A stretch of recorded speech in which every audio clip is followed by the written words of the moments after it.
lakkoofsa bilbilaa keessan saayibban keessan namoonni lakkoofsa keessan qaban maqaa akkamiin of biratti seefii godhatanii akka jiran akkaataa karaa salphaa ta'een itti ofirraa beekuu dandeessanii isin barsiisa. Fakkeenyaaf maqaan baay'ee nama asirratti argaartan kun jechuudha maqaa namni lakkoofsa bilbilaa kiyya qabu ittiin of biratti seefii godhatedha jechuudha isinii galee.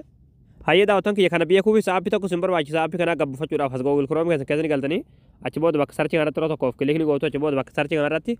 gola Oromiyaa ittanii barreessitanii gola Oromiyaa achi booda gola Oromiyaa kaju jalarraa sinii baasarratti yeroo tokkoof kilikni gootu ammallee asirratti gola Oromiyaa kaju kanarratti yeroo tokkoof kilikni gootu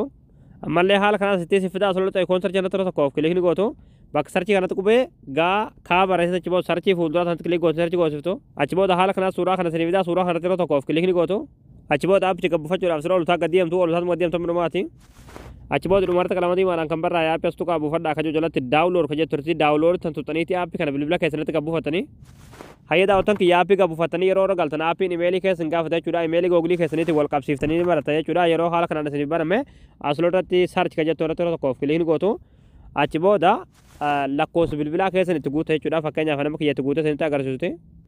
Hayyee daawwattan kiyya yeroo haala kanaan asirratti lakkoofsa bilbilaa keessan itti barreessan jechuudha asirratti sarchi ka jettu ni jirti sarchi kanarratti yeroo tokkoof kilikni gootu achi booda ammallee kinoo haala kanaan sitti sifidaa asirratti moor taagis ka jiru kanarratti yeroo tokkoof kilikni gootu achi booda kinoo haala kanaan maqaa namni lakkoofsa bilbilaa keessan itti seefii godhatee jiru hunda isiniif tarreessa jechuudha haala kanaan karaa salphaa ta'een saayibban keessan lakkoofsa bilbilaa keessan maqaa akkamiin of biratti akka seefii godhatanii akka jiran beekuu dandeessanii jechuudha.